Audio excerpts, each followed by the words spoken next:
Legislación laboral, Luisa Flores, caso 2 y 84-4031, NRC 15-1366. Caso.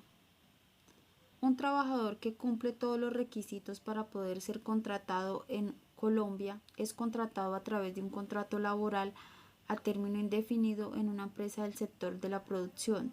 Al momento de la vinculación al trabajador se le solicitaron las constancias de afiliación a la empresa promotora de salud, al fondo de pensiones y se le señaló a cuál aseguradora de riesgos laborales estaría afiliado.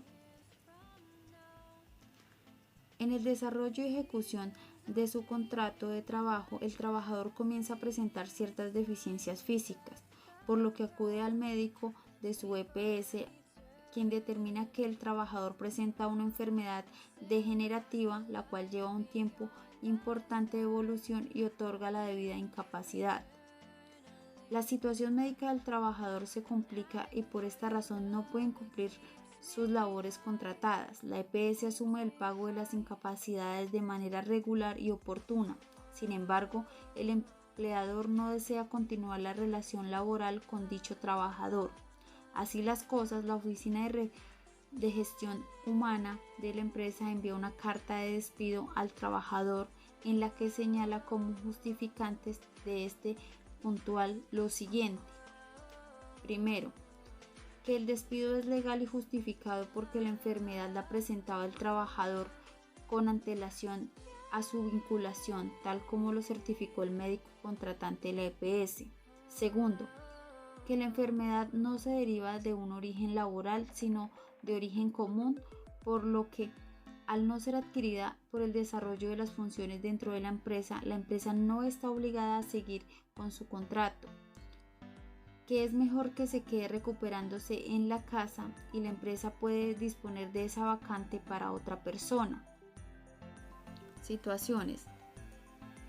Que es cierto que el trabajador presentaba la enfermedad antes del ingreso de la empresa, que por su condición de salud el trabajador no está en la capacidad de aplicar a otra oferta laboral, que la ley laboral protege a las personas en estado de incapacidad y discapacidad, cualquiera que sea el origen de esta, laboral o común. Preguntas orientadoras.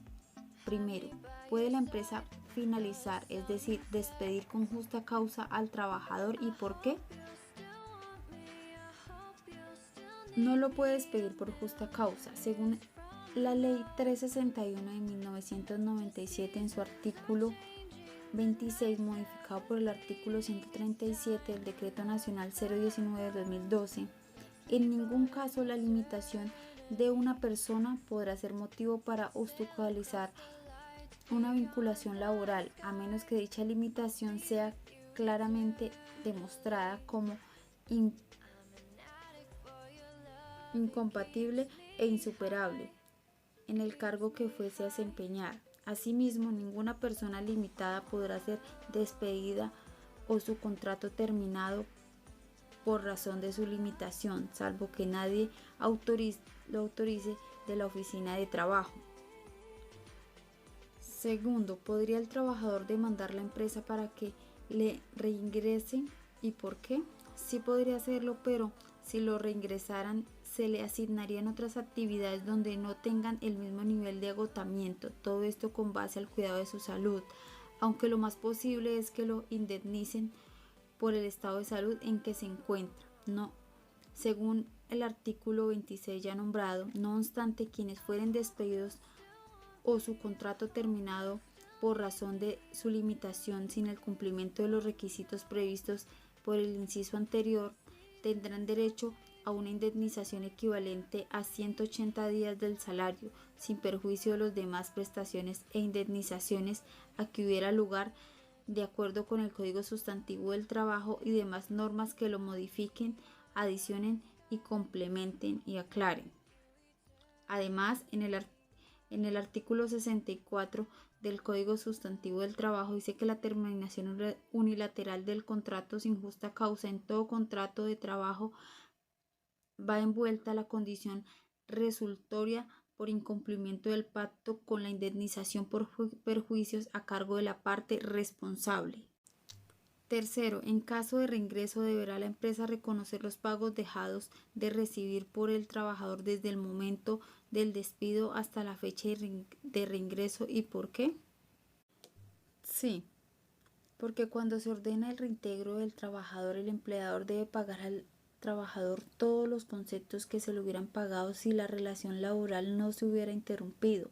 En consecuencia, el empleador debe pagar los salarios, prestaciones sociales y seguridad social como si el vínculo laboral nunca hubiera terminado. Por cuanto el reintegro se produce en la figura conocida como solución de continuidad, esto es el contrato que restablece en los mismos términos y se presumirá que no había interrupción temporal.